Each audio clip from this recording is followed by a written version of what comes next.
I have a lot to say about MechWarrior 5 Clans following my preview last month. Having now played through the entire campaign, there's a lot I really like about it. It's undoubtedly Piranha Games' best ever release in the franchise, providing some very enjoyable mech combat with a surprisingly great narrative that pins it all together. It also, sadly, is a little frustrating, coming so very close to being much more than the sum of its parts. Alas, for me it falls a little short in some key areas. This is the XboxEra review for MechWarrior 5 Clans. MechWarrior 5 Clans is a standalone, narrative-driven, cooperative MechWarrior game. You'll take control of 5 Clan Smoke Jaguar trainees, and over the course of around 25 hours or so, more if you up the difficulty, you'll play through an extensive, story-driven campaign as your clan takes the fight to the inner sphere to reclaim your birthright. I won't spoil any story beats here, but for what it's worth, I think die-hard BattleTech fans are going to go absolutely nuts over MechWarrior 5 Clans, and for all the right reasons. It's a love letter to those well-versed in BattleTech, but I acknowledge it may leave newcomers feeling more than a little confused. For the layman, it's worth providing a little education on what clans are, at least in BattleTech lore. Clans, including Smoke Jaguar, are one of 20 founded by the now fervently revered Kerensky, son of a self-exiled general of the Star League Defense Force, who had left the Inner Sphere behind. While the Inner Sphere was caught in the widespread destruction from the Succession Wars, the clans developed their own advanced technology, but always had plans to retake the Inner Sphere centuries later as a part of Operation Revival. Our 5 would-be mech warriors are all part of the same SibCo, that's sibling company for you and I.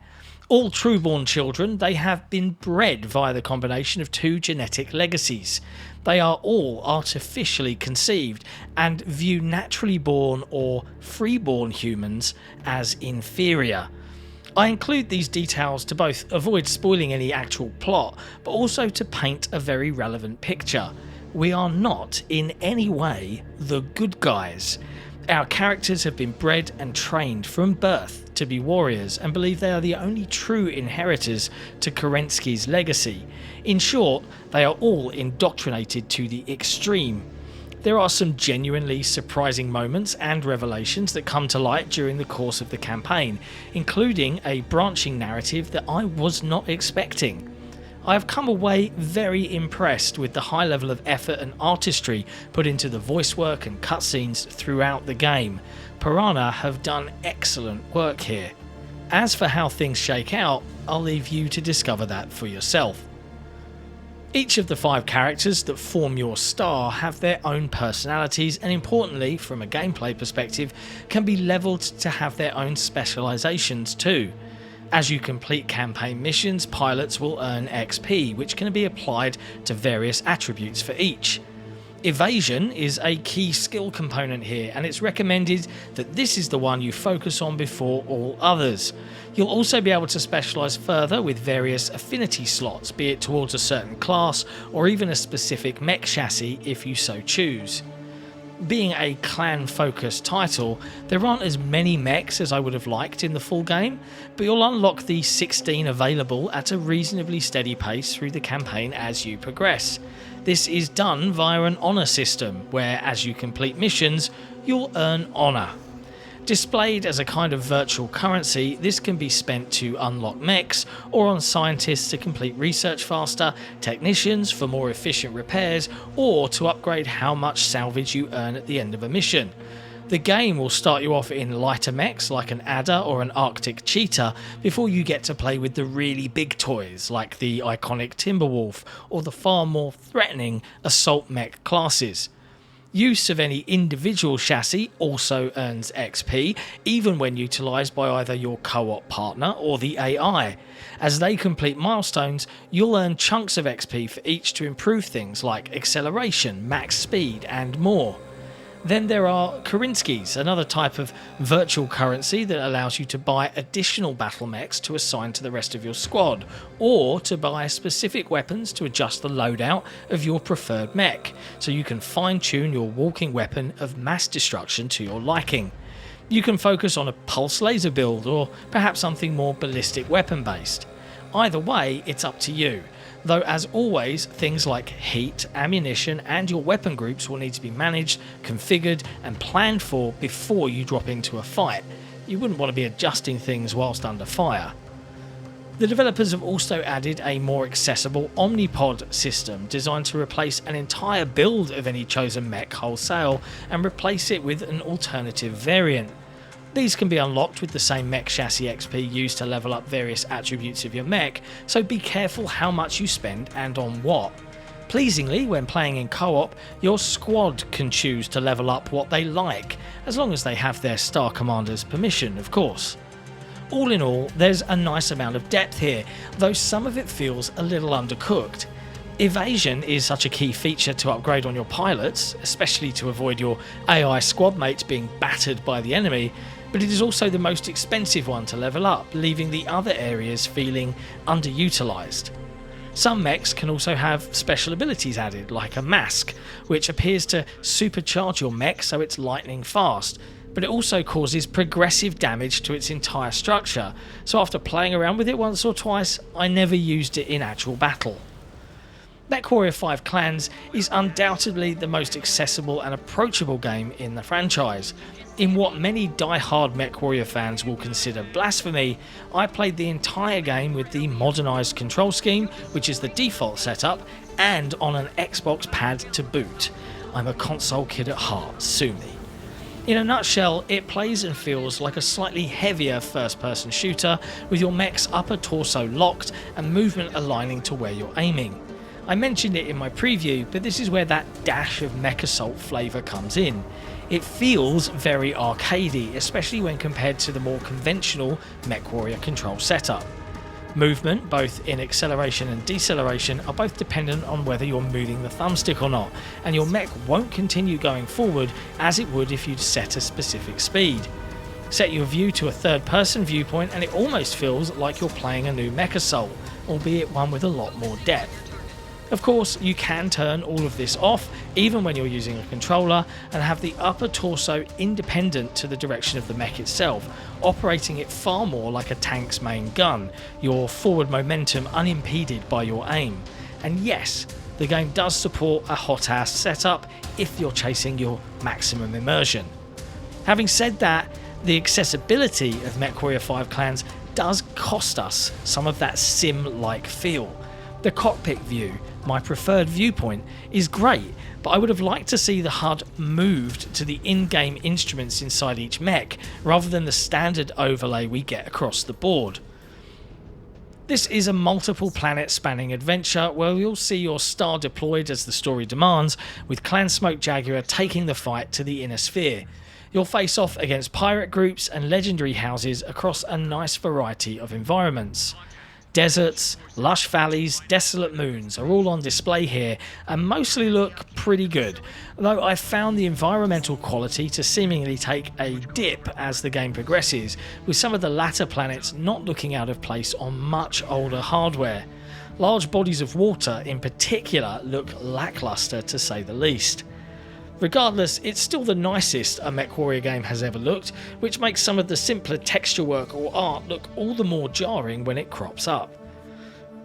The overall sense of scale too is hit and miss. As I mentioned in my preview, I'm never quite sure just how big the mech I'm controlling actually is.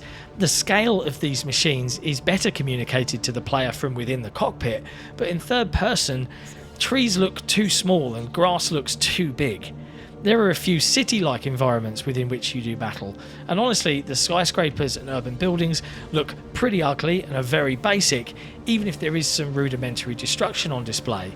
It's hard to put it all into words, but the scale of things still isn't quite right, and it does take away from the overall sense of immersion.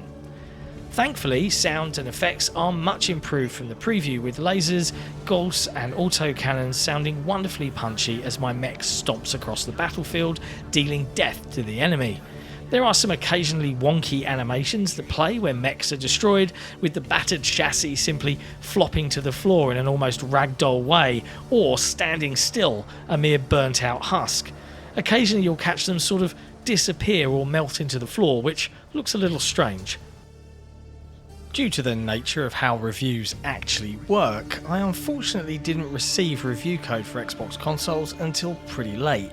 I did manage to get a quick go the day before launch, at 1 AM, and capture some early footage for this review. The good news is it looks bright and colourful on my 4K TV with a pretty smooth, to my eyes at least, frame rate, though there was some occasional tearing during some more frantic moments. There is a day one patch still planned for launch, so there may be some improvement to be had there. Either way, budding console-based MechWarriors should be combat ready at launch. Mission variety is as good as it can be in a game about shooting giant walking tanks, with each planet offering different mission types, from assault, investigation, defense and patrol. All of them will invariably end in you shooting at someone, but hey, it's the journey, not the destination. Enemy variety isn't just limited to mechs either. You'll face off against a variety of more standardised tanks, large gazelle dropships, bombers and more. Importantly, unlike MechWarrior 5 Mercenaries, none of what you play is procedurally generated. It's all hand-built from the ground up. Sometimes missions will have you scanning enemy mechs for specific data, or hunting for weapon caches in large environments.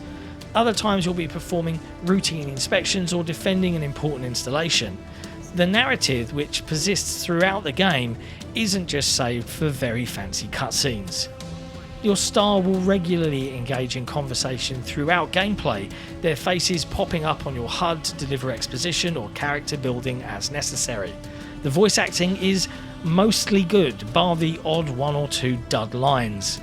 Regardless, the ethos and attitude of the Clan Smoke Jaguar is well delivered, with a proud warrior streak and a massive superiority complex on display regularly. The battle grid is a live satellite display of the battlefield where you can direct your star to attack or take up a position in real time. Now, on paper, this sounds like a great idea, but in practice, it's something I rarely used. Each AI pilot can be directed individually, or the entire group can be given a broad order, be it to form up, take a position or attack. As fancy and nice as it looks, if you're playing in full 5-player co-op, it's unlikely you'll ever use it. The only real purpose it did serve for me was to direct a particularly damaged AI mech to a repair bay to get patched up on occasion. If you're playing solo, perhaps there's more depth to it, but I'm currently not sold on how useful it really is. A full star of 5 human players should have no real issues in making their way through the campaign on normal difficulty. Most of the time, any tactical approach, what little there is to shoot an enemy at its weakest point, usually the legs. The AI, either friendly or unfriendly, typically won't do that, instead aiming for a mech's arms instead, which can get a little frustrating if you're on the receiving end. The AI itself doesn't do much more than shoot at you with prejudice. Sometimes the games will have long-range mechs deployed on the outskirts to take shots at you, but for the most part, they'll just come running and gunning for you directly. Typically, the most utilised command feature is actually the command wheel, which is a couple of button presses to command all units to form up on me as required, or to focus fire on my target. This usually results in an absolute cacophony of gunfire, all aimed at my chosen victim, putting an end to whatever I deemed to be the highest threat on the battlefield in short order. Rinse and repeat. You can also repeat missions using the sim pod within the game's barracks, allowing you to experiment with other mechs and replay missions again from the entire campaign. Whether you'll enjoy MechWarrior 5 Clans depends very much on your own personal tastes. If you're an existing BattleTech or MechWarrior fan, I think you'll adore this latest entry in the franchise. If your preference is centered around the more simulator-like aspects of the series, that adoration will mostly be reserved for MechWarrior 5 Clan's excellent narrative instead.